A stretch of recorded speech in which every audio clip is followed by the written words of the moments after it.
China जब देखो लड़ता झगड़ता रहता है, कभी कहीं अटैक करता है, कभी कहीं, पता है ना तुम्हें ये पूरी दुनिया में अपना प्रभुत्व कहीं ना कहीं कोशिश कर रहा है कि मैं नंबर 1 बन जाऊं। इस पूरी दुनिया में जब ये पेंडेमिक आया तो उससे पहले 2019 तक अमेरिका नंबर 1 कंट्री था। पिछले कई सालों से ग्रोथ रेट लगातार ग्राफ बहुत आगे।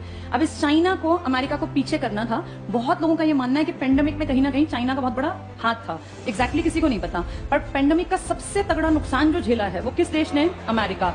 आप कभी डेथ रेट का चार्ट निकाल के देखना, गूगल पर है, सबसे ज्यादा लोग कहां के मरे हैं?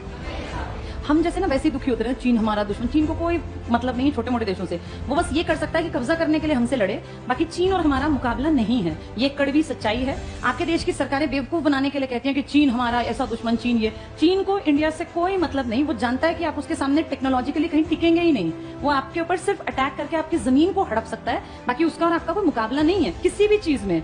उसने आपके देश के घर के अंदर इतनी जगह बना रखी है कि आप चाह के भी चीन का कुछ नहीं बिगाड़ सकते। हम पता कितने बेवकूफ, हमारा देश कितना पिछड़ा हुआ है। हमें जब दिवाली आती है तो कहते हैं कि ये लड़ियां मत लगाओ। ये कहां से आती हैं? तुम सबके घरों में जो कंघे इस्तेमाल होते हैं ना, ये कंघे भी चाइना के हैं। तुम जो ये जितनी चीजें, कपड़े तो हैं ही, कपड़ों के अलावा भी मतलब जितने तुम्हारे घर के सामान है ना, इन सामानों का 80-90% हिस्सा चाइना से आता है। तुम कोई ब्रांडेड सामान की बात नहीं कर रही हूं मैं। कंघा कितनी छोटी चीज है ना, देश में जितने कंघे लगभग आ रहे हैं ना, ये सब चाइना से आ रहे हैं। कहां कहां से बाइकआउट करोगे? एक वो लड़ियां हटाने से तुम्हारा काम चल गया। तुम जितने ब्रांड की चीजें इस्तेमाल करते हो, बिना ब्रांड की लगभग चीजें चाइना से आती हैं। ब्रांडेड तो चलो अमेरिकी हैं, यूरोपियन हैं। कपड़े देखो, जूते देखो, कोई भी चीज उठा के देख लो, जो ये जॉकी है, मोंटे कार्लो है, इनमें से इंडियन कौन है? सब विदेशी हैं। आपके जितने जूते हैं वो तो चलो बड़े ब्रांड हैं। मैं छोटी बातें कर रही हूँ। जो आजकल ये बेडशीट्स आ रही है ना, पहले हम बड़े शान से कहते थे कि हमारे देश में पानीपत एक ऐसा शहर है जिसको बुनकर नगरी कहते हैं। पानीपत की सच्चाई तुम जानते हो, सब काम फ्लॉप है, सब बंद पड़ा है। पानीपत में कोई बुनकर नहीं है आज की डेट में। सारे का सारा माल कहां से आ रहा है? ये सारी बेडशीट्स जो है ना चाइना से आती हैं, जो पानीपत से आगे जाती हैं। और हमें लगता है कि भैया हम तो पानीपत से बेडशीट ले आए, सब चाइना का माल है। हर जगह चाइना है। किसी मॉल में जाते हो, आप देखते हो लिखा होता है स्टोर 99। इसमें ज्यादातर माल किसका बिक रहा होता है? चाइना का। आपके घर में जितना प्लास्टिक है ना, उस प्लास्टिक का सबसे बड़ा जो मार्केट है आपका देश, वो आया कहां से है? चाइना। तो इसलिए ये लड़ियों वाली एक्टिंग करना हमारा देश बंद करे और असलियत देखे। हम इतने गरीब पता है क्यों होते जा रहे हैं? इंडिया ही क्यों गरीब हो रहा है? तुम आजकल देख रहे हो महंगाई कहां बढ़ गई। जो सामान पिछले साल 250-300 का था ना, वो इस साल में 400, 450, 500 का आने लग गया। ये पिछले एक साल में महंगाई कई गुना बढ़ गई। 100 रुपए, 50 हर चीज पे बढ़ गए। ऐसा क्या हो गया? ऐसी क्या दिक्कत आ गई? तुम्हारे देश में ना सबसे बड़ी बदहाली का कारण क्या है? सरकार जानबूझ के काम नहीं करना चाहती। तुम्हारी जो मैन्युफैक्चरिंग यूनिट है ना, ये धीरे धीरे धीरे करके बंद होती जा रही हैं।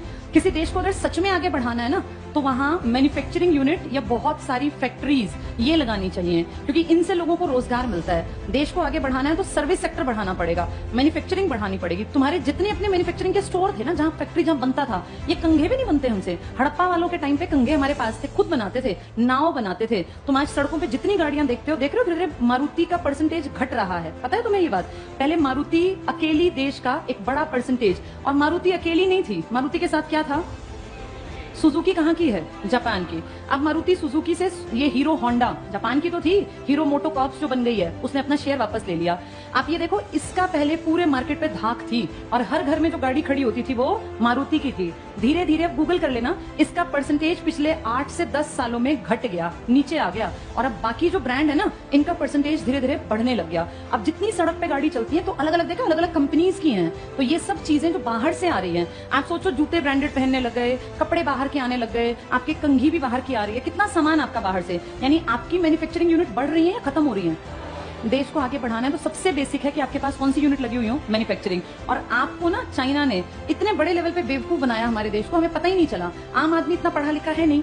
चाइना ने आपके देश में आज से एंट्री नहीं की। चाइना और आप इकट्ठे आगे बढ़ने लगे थे। इनफैक्ट NCERT की किताब में ये लिखा है, 1950 में हम और चाइना बराबर थे। वो हमसे बहुत आगे नहीं था। आप भी अच्छे देशों में थे, अच्छे इन द सेंस आपके अंदर कैलिबर था। 1950 से और आज हम 2022 में हैं। चाइना दुनिया का नंबर 1 देश है और भारत अपनी गरीबी से जूझ रहा है, भ्रष्टाचार से जूझ रहा है। भारत हर घटिया चीज में टॉप में रहता है, चाहे भ्रष्टाचार की लिस्ट बन ले या कोई इस तरह की लिस्ट, उसमें आप सबसे पीछे हो गए अच्छी लिस्ट में, और खराब लिस्ट में आप टॉप 5-7 में आ जाओगे। ये हमारे साथ से इतना आगे कैसे बढ़ा? इसने अपने यहाँ मैन्युफैक्चरिंग की ढेर यूनिट लगाई और इसने पता क्या किया? भारत जैसे देश को, जो ये जानता था कि मेरे बाद आबादी में सेकंड है, जैसे आबादी होना फायदा है या नुकसान है?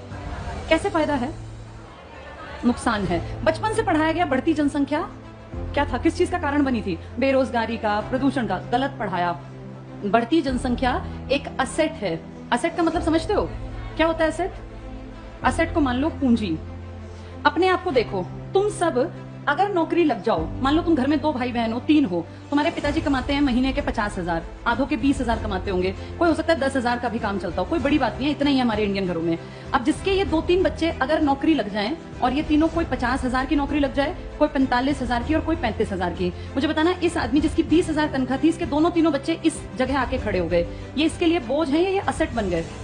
तो पूरा भारत क्यों नहीं असेट बन सकता? ये चाइना 1950 में हमारे बराबर था। आज आप जब मेडल्स की लिस्ट देखते हैं तो हर चीज में ये आगे है, टेक्नोलॉजी में, सामान में। आपको पता है ना, जो ये ओलंपिक हुए थे इसमें भी टॉप में था, पता है ये बात तुम्हें? अमेरिका, चाइना टक्कर लेता है, सारे ताकतवर देश, और आप सबसे नीचे की लिस्ट में। तो भला हो लास्ट डे जो ये 7 अगस्त को बेचारे नीरज चोपड़ा की मेहनत रंग ला गई, नहीं तो तुम्हारे देश में था ही क्या? गोल्ड तो 0 था हमारा।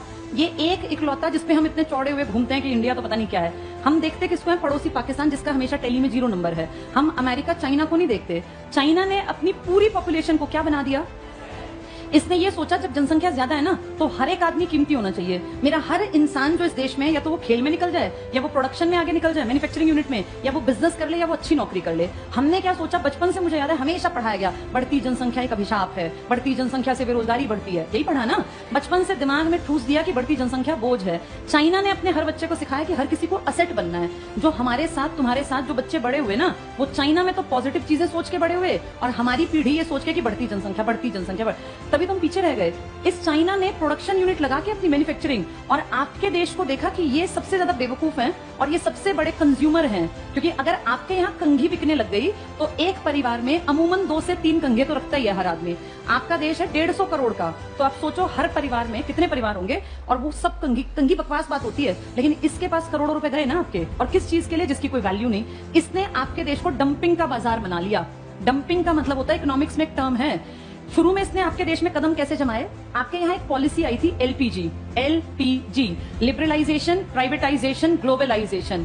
शुरू में ना आपके उद्योग धंधे बहुत खराब थे, मतलब बहुत ही निचले स्तर के, कोई ब्रांड हमारे यहाँ नहीं था, और हर चीज बकवास थी। हमने 40 साल वेट किया, 1947 से 1990 आ गया। तो ये सोचो 40 साल कि शायद इंडियन सुधर जाए, कुछ अच्छा प्रोडक्ट बना ले। अच्छा नहीं सुधरे, बकवास जूते, बकवास कपड़े, हर चीज बकवास। फिर 1991 में हमारे ऊपर प्रेशर आया पूरी दुनिया में, WTO का, वर्ल्ड ट्रेड ऑर्गेनाइजेशन का। इसने कहा भाई दुनिया बदल रही है, मार्केट खुला छोड़ दो, जिस देश को जहां सामान बेचना है बेचो। हम भी इसके मेंबर थे, हमारे ऊपर भी प्रेशर आया, और फिर हमने अपने लोगों को कहा देखो भाई, अब दुनिया के लोग आएंगे यहाँ कपड़े बेचने, जूते बेचने, तुम में काबिलियत हो तो तुम्हारा सामान बिकेगा, नहीं तो बंद होगा, सुधार लो। एक आधा साल और दिया, लेकिन हमारे इंडियन प्रोड्यूसर्स ने कोई ध्यान नहीं दिया, और देखते देखते हमारे मार्केट में किन लोगों की एंट्री हो गई? China, America, European country, Australia, Germany, Britain. और जब इनका सामान आया ना, तो इनके सामान की क्वालिटी बहुत हाई थी और आपके सामान की क्वालिटी बिल्कुल बेकार। तो अब जो अच्छा, इन्होंने एक चालाकी और की, इन्होंने अपने सामान की उस टाइम कीमत क्या रखी? बहुत। इन्होंने सोच लिया कि हमें नुकसान हो जाए, लेकिन इन इंडियंस को हमारे सामान की आदत पड़नी चाहिए। एक बार ये आदी बन गए ना, फिर ये हमारे ग्राहक हैं जिंदगी भर, और इनके अपने बिजनेस फ्लॉप हुए तो हमारा ही सामान बिकेगा। आबादी बहुत बड़ी है। अब सोचो अमेरिका किसी 50 लाख की आबादी वाले देश में बिजनेस करे तो उसका कितना बिजनेस चलेगा? सब खरीदे तब भी कुछ नहीं बिकेगा।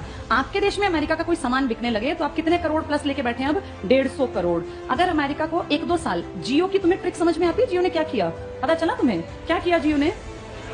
पहले सस्ता, फ्री, पहले सबसे पहले फ्री से क्या हो गई? लोगों को आदत पड़ गई। पहले कभी किसी गरीब आदमी के दिमाग में भी नहीं था कि मोबाइल लूंगा। इस फ्री ने उस गरीब को ग्राहक बनाया। जैसे पहले वो जाल में फंस गया, अब उसको इतने दिन तक फ्री दिया कि उसको हैबिट पड़ जाए कि मुझे गूगल तो छोड़ो, ये क्या है, ये सोशल साइट्स की भैया, व्हाट्सएप, टिकटॉक, खासकर ये सब चीजें, फेसबुक, और ये अब ये सब इतनी आदत पड़ गई कि अब वो ग्राहक हैं। आज इंडिया में लगभग हर किसी के हाथ में मोबाइल है।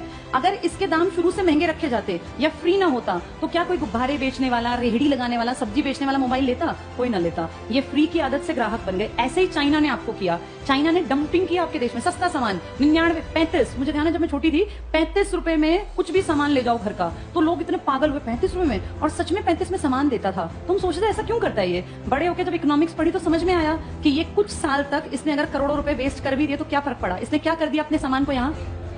बनाता आपके यहाँ फेंक जाता कि चलो जितने बिके बिक जाए, फिर बनाता, उसकी यूनिट चलती रही, आपके यहाँ सामान की आपको आदत पड़ गई, धीरे धीरे आपके सामान जो बनते थे ये बंद होते चले गए और आप डिपेंड हो गए चाइनीज मार्केट पर। और आज ये हालत है कि ना आपका पानीपत का कपड़ा कहीं जाता और ना आपके देश में कंघे बनते, सब ब्रांडेड है। धीरे धीरे करके आपकी सारी मैन्युफैक्चरिंग खत्म। देश आगे बढ़ने के लिए कौन सा सेक्टर जरूरी है?